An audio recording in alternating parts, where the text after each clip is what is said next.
मीरपुर नाम के शहर में तेजस अपनी पत्नी नीरू के साथ रहता था। पति पत्नी दोनों ही नौकरी करते थे। एक दिन तेजस गांव अपनी माँ के पास फोन करता है। हेलो, प्रणाम माँ। जीते रहो माँ, तुम दादी बनने वाली हो। अरे वाह, ठीक है बेटा, मैं कल ही आती हूँ। जब माँ जी शहर पहुंची तो बेटे बहू ने बहुत अच्छे से स्वागत किया। लीजिए माँ जी, चाय। अरे गर्मा गर्म पकोड़े ले आओ माँ के लिए। नीरू रसोई में गई और 2 मिनट में ही पकोड़े ले आई। जी ये लीजिए। बहू जादू से बनाए हैं क्या? अभी तो रसोई में गई थी। यम्मी। माँ जी, शीला रसोई में पकोड़े तल रही है, मैं बस लेकर आई। हे भगवान, मेरा धर्म भ्रष्ट कर दिया तूने। अब तो गंगा जल से शुद्धिकरण करना होगा।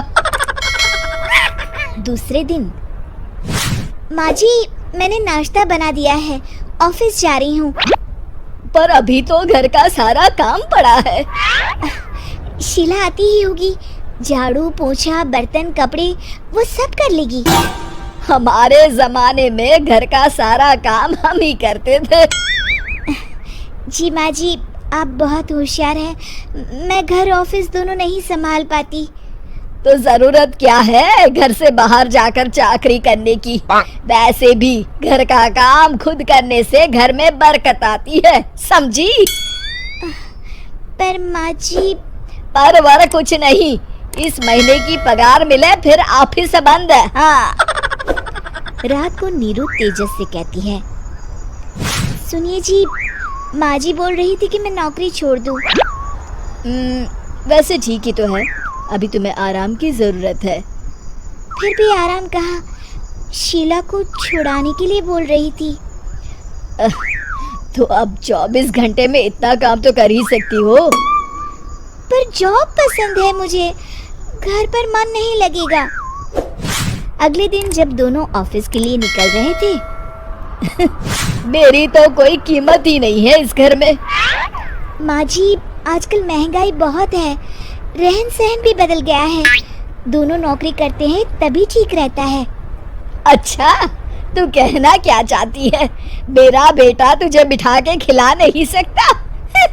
तू ही इस घर का खर्च चला रही है, हैं?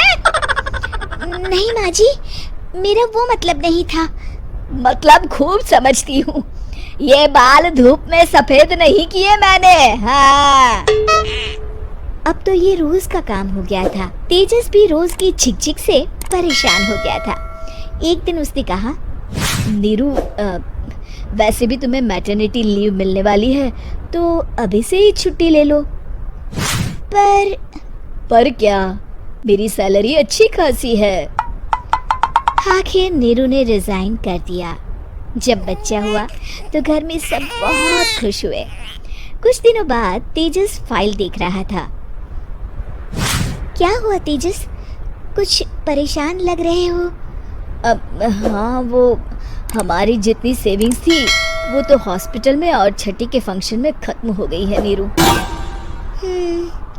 और अभी वैसे मंदी चल रही है तो मैं बोल रही थी कल मुन्ना को हेपेटाइटिस का टीका लगवाना है।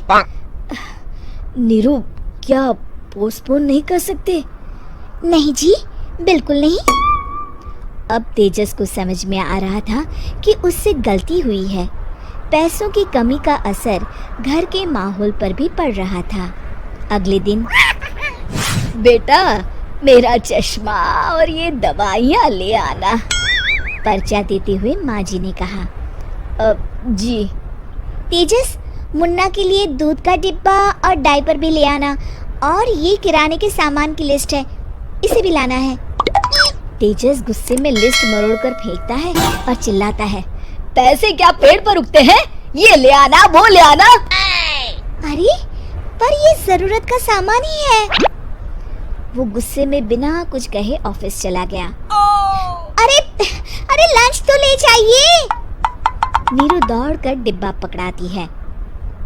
एक दिन खाना खाने के बाद, नीरू, अब तो मुन्ना कुछ बड़ा हो गया, तो अब तुम वापस ज्वाइन कर लो ना जॉब। पर इस रिसेशन में जॉब मिलना बहुत मुश्किल है। ट्राई तो करो। फिर मुन्ना? माँ जी है ना, और एक फुल टाइम मेड भी लगा लेंगे। पर माँ जी, उन्हें तो पसंद नहीं। तभी माँ जी वहाँ आ जाती है और प्यार से नीरू के सर पर हाथ फेरते हुए बोलती है, अब मेरी समझ में आ गया बहू, पहले के और अब के समय में अंतर है। तुम काम शुरू करो, मुन्ना की जिम्मेदारी मेरी। मेरी प्यारी माँ जी। ये कहकर नीरू उनके गले लग गई। शिक्षा, परिवर्तन संसार का नियम है, हमें भी समय के साथ चलना चाहिए। उम्मीद है कि आपको हमारी ये कहानी पसंद आई होगी। कृपया हमारे चैनल को सब्सक्राइब करें और सभी अपडेट्स के लिए बेल आइकन जरूर क्लिक करें। और हाँ, वीडियो लाइक और शेयर करना मत भूलिएगा। Bye bye.